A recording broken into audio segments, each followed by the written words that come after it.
인류는 언제 출현했을까요? 500만 년 전 인류는 도구와 불을 사용하게 되면서 점차 진화하였습니다. 현재 알려진 가장 오래된 인류는 오스트랄로피테쿠스이며 가장 오래된 석기는 260만 년 전에 만든 것으로 추정됩니다. 구석기인들은 주로 사냥이나 채집 활동을 통해 먹을 것을 구하였고 여러 가지 조각품을 만들거나 예술 활동도 하였으며 죽은 자를 위한 매장의식을 치르기도 했어요. 한반도에 사람이 살기 시작한 것은 약 70만 년 전이라고 합니다. 그럼 부산에는 언제부터 사람이 살았을까요? 부산에는 1만 7천 년 전 후기 구석기 시대부터 사람이 살기 시작하였고 그 흔적이 해운대 중동, 좌동, 청사포 등의 바닷가에서 발견되었어요. 부산의 구석기 시대 사람들은 보통 동굴이나 큰 나무 아래 살면서 먹을 것을 찾아 이동하였어요.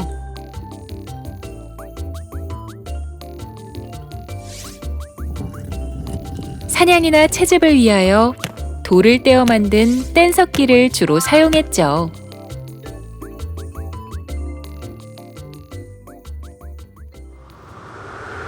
빙하기가 끝나고 약 12,000년 전부터 신석기 시대에 접어들었어요. 신석기 시대 사람들은 먹을거리가 풍부한 바다나 강가에 모여 정착 생활을 하기 시작하였어요. 원시농경을 시작하고 야생식물을 채집하거나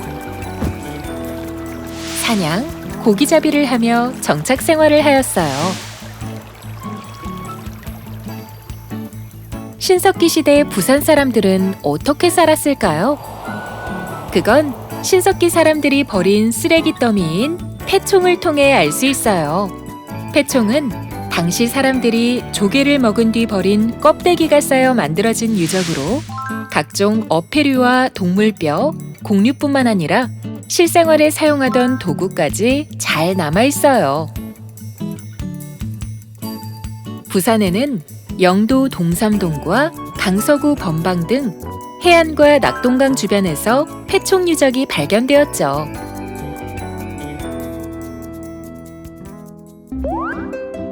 이 토기는 무엇일까요? 이 토기는 신석기 시대를 대표하는 빗살무늬 토기예요. 토기 표면에 빗살 같은 무늬가 장식된 데서 붙여진 이름이죠. 신석기 시대 사람들은 빗살무늬 토기에 다양한 먹거리를 조리하거나 보관하는 용도로 빗살무늬 토기를 사용했어요. 토기의 모양이 뾰족한 이유는 뭘까요? 땅속에 잘 묻기 위해서일까요? 아니면 음식물을 골고루 익힐 수 있도록 만든 것일까요? 우리 함께 상상해 보아요.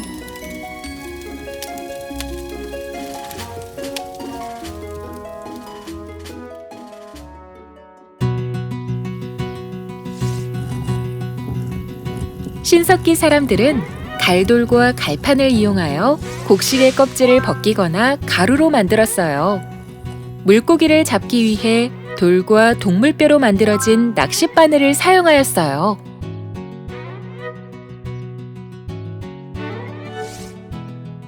한편 아름답게 꾸미고 싶다는 생각은 신석기 사람들도 마찬가지였어요. 조개 껍질로 만든 팔찌와 흙을 굽거나 돌로 만든 귀걸이, 동물뼈로 만든 다양한 장신구들도 있었죠.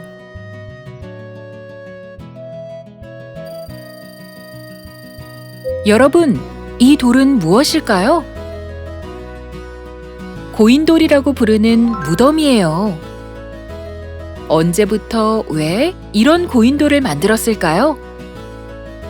청동기 시대에는 농경이 발달하고 신분계층이 나타나면서 다양한 형태의 무덤이 만들어졌죠. 고인돌 무덤을 만들기 위해 마을 전체의 노동력이 필요했고 장례의식도 이루어졌어요.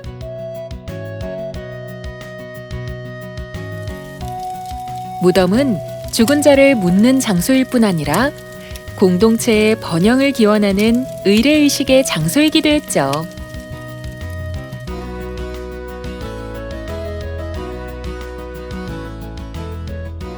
부산에는 강서구 미음동에 고인돌이 발견되었고 연지동, 온천동, 석대동 일대에서 돌널무덤이 만들어졌죠.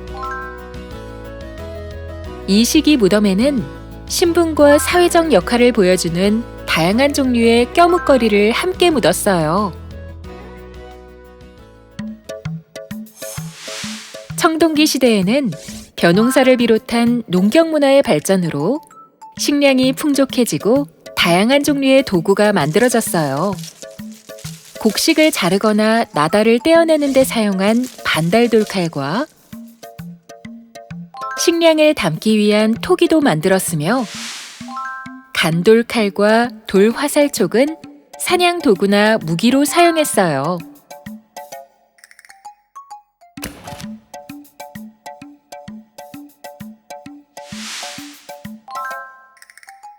돌을 갈아 만든 석기를 대부분 사용했지만 거푸집에 구리물을 부어 청동검이나 청동도끼 등의 제품을 만들기도 했죠.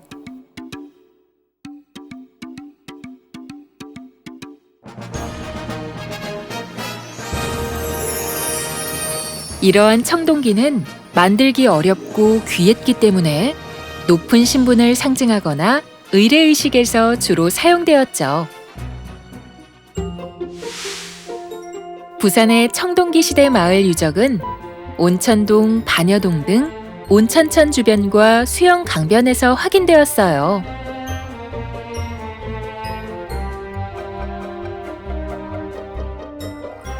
한편 기원전 3세기 무렵 중국에서 들어온 철기 문화는 한반도 전체로 퍼져나갔어요. 다양한 모양의 철 제품이 만들어지고 철제 무기도 생산되면서 집단 간 정복 활동이 활발히 이루어졌어요. 철은 물건을 사고 팔 때 화폐처럼 사용되기도 하였으며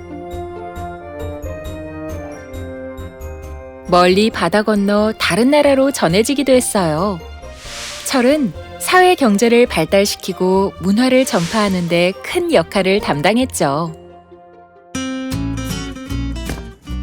사만시대에는 철제 농기구의 사용과 농경기술의 발달로 여러 가지 작물이 생산되면서 음식물의 종류가 늘어났으며 취사도구와 식기도 발달했어요.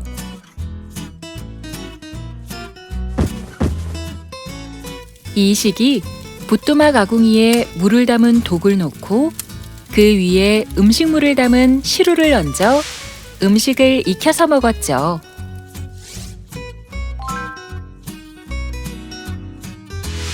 또한 뼈 바늘과 가락바퀴로 실을 만들어 옷을 지어 입기도 하고 옥이나 수정, 유리 등으로 만든 장신구를 착용했죠. 한편 한반도 남쪽에는 마한, 진안, 변안 등 조그만 나라들이 나타나기 시작했어요.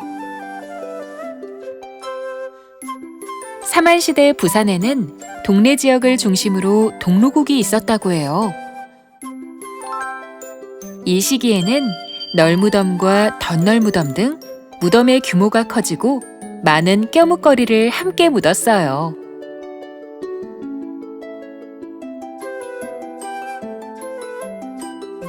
여기 산처럼 보이는 것은 무엇일까요? 부산 동래구 복천동에 위치한 복천동 고분군의 모습이에요. 복천동 고분군은 부산 지역의 가야 문화를 엿볼 수 있는 곳이죠. 복천동 고분군에서는 200여 기의 무덤들이 확인되었는데요. 무덤 안을 살펴볼까요? 무덤 안에서는 다양한 유물들이 발견되었는데요. 여러 가지 형태의 가야 토기가 출토되었고 네모난 철판 모양의 덩이쇠도 많이 발견되었죠. 금동관, 가지방울, 옥, 수정 등의 구슬목걸이 등이 출토되어 이곳이 당시 지배자들의 무덤이었음을 알 수 있어요. 특히 이 시기에는 소국 간의 전쟁이 일어나면서 철제 무기가 생산되었는데요. 복천동 고분군에서는 갑옷과 투구, 말머리 가리개 등의 무구와 활, 화살, 창 등의 공격용 무기가 많이 출토되었어요.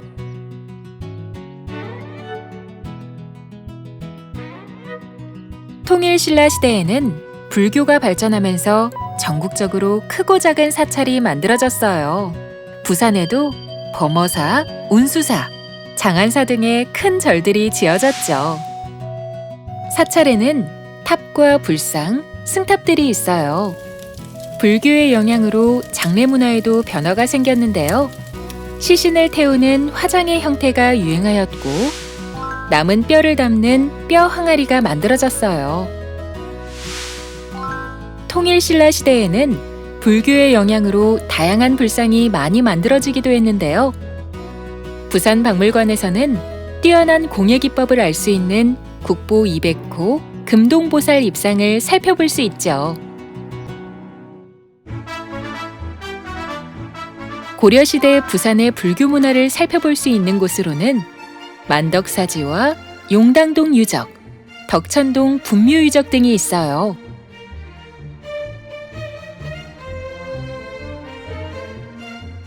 만덕사지에서는 글이 새겨진 기와와 치미가 발견되었어요. 용당동 유적에서는 소조 불두가 출토되었죠. 또한 덕천동 분묘유적에서는 다양한 종류의 청자와 청동거울 등이 발굴되었어요.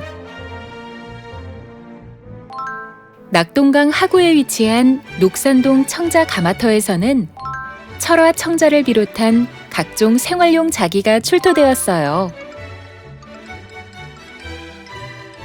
녹산동 가마터 생산품들은 수로를 이용하여 주변 지역에 보급되었죠.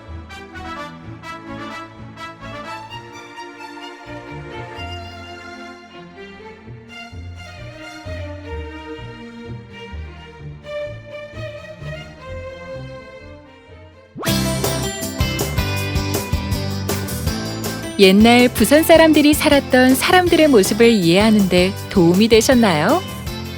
부산 박물관을 방문하면 더욱 다양한 유물과 재미있는 전시를 살펴볼 수 있어요. 자, 이제 부산 박물관으로 출발해 볼까요?